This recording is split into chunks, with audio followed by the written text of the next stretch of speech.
Mga kasoy, welcome no sa series sa itong video.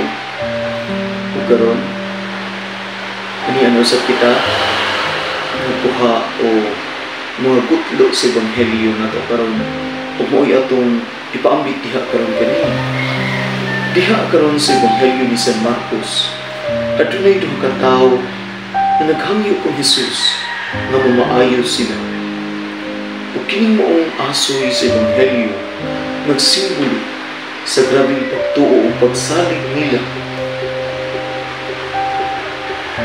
na sila ayuhon sa ilang gihangyo kong Jesus o kung unsay ilang gibatya o tinuod nga nanaayo ang mga babay gumikan lang sa iyang paghika sa sidsid sa bisti ni Jesus.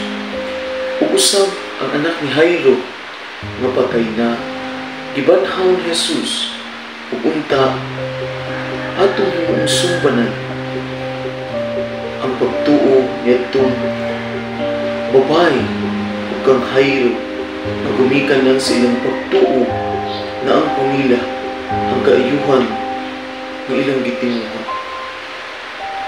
Bisan dagko na kaayo nga mga balatian o grabe na kaayong sakit ni ilang giyatubang apan wala imposible sa Dios.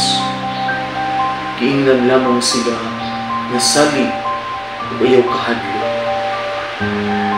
O kita atuniga kong pagsalig, dili kita angay ng mahadlo sa bisan unsang unos na maabot sa itong kinabuhi.